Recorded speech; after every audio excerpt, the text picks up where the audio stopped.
बिस्मिल्लाहिर्रहमानिर्रहीम। अस्सलाम वालेकुम नाज़रीन, आप देख रहे हैं टीवी 19 न्यूज़। मैं हूं Atifa Bloch.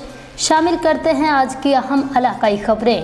District traffic officer ने गवर्नमेंट एसोसिएट कॉलेज बराए ख़वातीन सिविल लाइन जेहलम में ब्रीफिंग सेशन का इनाकाद किया। सराय आलमगीर से हमारे नुमाइंदे डॉक्टर तसव्वुर हुसैन मिर्ज़ा की रिपोर्ट के मुताबिक एडिशनल IG पंजाब मिर्ज़ा फरहान बेग के विजन और DPO जेहलम नासिर महमूद बाजवा की ज़ेर निगरानी DSP ट्रैफिक रजा हसनैन अवान ने गवर्नमेंट एसोसिएट कॉलेज बराए ख़वातीन सिविल लाइन जेहलम में भी बच्चियों के लिए ट्रैफिक कवानीन के बारे में आगाही सेशन का इनाकाद किया। उनके हमरा incharge education wing inspector Majid Kiyani और chairman youth assembly for human rights जिला जेहलम अब्दुल गफूर चौहान भी थे। मौजूद मेहमानों की आमद पर प्रिंसिपल अदारा मैडम समीत अरफा और स्टाफ ने उनका भरपूर इस्तकबाल किया। उनको फूलों के गुलदस्ते पेश किए। डिस्ट्रिक्ट ट्रैफिक ऑफिसर रजा हसनैन ने बड़ी खूबसूरती के साथ बच्चियों को हेलमेट की अफादियत और पतंगबाजी हवाई फायरिंग से होने वाले नुकसानात से आगाह किया। बच्चियों को ड्राइविंग लाइसेंस और लर्नर बनाने का मुकम्मल तरीका भी समझाया। उनका मजीद कहना था, ट्रैफिक पुलिस इंतहाई मुनासिब फीस में ड्राइविंग स्कूल के अंदर बच्चियों को 10 दिन की ट्रेनिंग देने के बाद लाइसेंस बनवाने में भी उनकी मदद और रहनुमाई करती है। इसके अलावा उन्होंने